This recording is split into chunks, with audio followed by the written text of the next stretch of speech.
ঈদুল আজহা এবং কোরবানি। ইনশাআল্লাহ তাআলা নেক্সট যে খুতবা আসবে সেই খুতবায় আমরা কোরবানি এর মর্ম, এর গভীরতা, এর শিক্ষা নিয়ে আলোচনা করবো ইনশাআল্লাহ। তবে কোরবানির সামনে আছে, এই 10 দিনের মধ্যে আমরা পশু কিনবো। পশু কেনার সময় আপনি আপনার সামর্থ্যের সেরাটা কিনবেন এবং পশুকে কেন্দ্র করে কোনো রকম শো অফ করবেন না।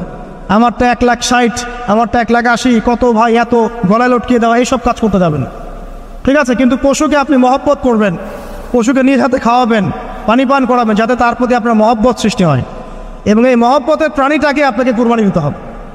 মনে রাখবেন, যিনি কুরবানি দিচ্ছেন তিনি যেন একজন ইব্রাহিম আলাইহিস সালাম, আর যাকে কুরবানি দেওয়া হচ্ছে সে যেন একটা ইসমাইল আলাইহিস সালাম। সবচেয়ে প্রিয় বস্তুটাকে কুরবানি করতে হবে। এই জন্যে আপনি আপনার সামর্থ্যের সেরাটা কিনবেন। এখানে অনেক মাসালা আছে, আমি মাসালাগুলো দিতে যাচ্ছি না। অনেক বড় বড় আলেম ওলামা আছেন, তাদের শরণাপন্ন হয়ে আপনারা এগুলোর মাসালা নিয়ে নেবেন, ঠিক আছে? তবে আমি একটা বিষয় বলবো, খালি কুরবানিকে কেন্দ্র করে কোনো রকম রিয়া, অহংকার, লোক দেখানো কাজ করতে যান এবং পরিবেশ দূষণ হয় এমন কোনো কাজ করতে যান। জাস্ট ইসলামের সৌন্দর্য ফুটিয়ে তুলবেন, এর যে হক, মিসকিনের হক, আত্মীয়দের হক, এটা ঠিকঠাক মতো আদায় করবেন। এখানকার গোশত, রক্ত, মাংস কোনো কিছু আল্লাহর কাছে যাবে না, শুধুমাত্র আমার বিশুদ্ধ ইখলাসটাই আল্লাহর কাছে যাবে। অতএব এটা মনে রেখে কুরবানি করা উচিত। আল্লাহ পাক তৌফিক ইনায়াত করুন, আমিন। ইনশাআল্লাহ কুরবানির গভীর শিক্ষা সম্পর্কে আগামী জুমায় কথা হবে। আর সর্বশেষ কথা হলো যে এই কাজগুলো, কোরবানি বলেন, এই যে নামাজ, তাসবিহ, তাহলিল, কোরআন তেলাওয়াত, তাওবা, তাকবীর, সওম, এই কাজগুলো পারিবারিকভাবে এবং সামাজিকভাবে করার চেষ্টা করে, তাহলে ইসলামিক সংস্কৃতি, হৃদ্যতা, ভালোবাসা ফুটে উঠবে।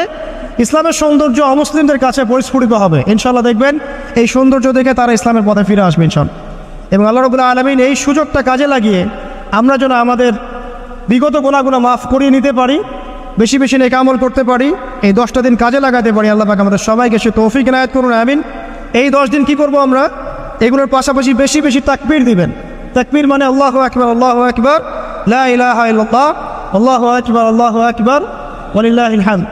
সাহাবীদের মধ্যে আবু হুরায়রা রাদিয়াল্লাহু আনহু, আব্দুল্লাহ ইবনে আব্বাস, আব্দুল্লাহ বিন ওমর, এই বিখ্যাত সাহাবীরা যখন এই 10 দিনে উপস্থিত হতেন, তারা বাজারে গেলেও তারা বাজারে গিয়ে তাকবীর দিতেন জোরে জোরে।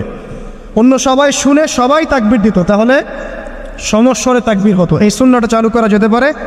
আল্লাহ পাক আমাদের সবাইকে তাকবীর দেওয়ার তৌফিক দান করুন, আমিন। এরপর এই 10 দিন আমরা বেশি বেশি যে কাজটা করার চেষ্টা করবো সেটা হলো তওবা। বেশি থেকে বেশি তওবা করার চেষ্টা করা উচিত। আর তওবা মানে শুধু আস্তাগফিরুল্লাহ ওয়া আতুবু ইলাইহি পড়া নয়,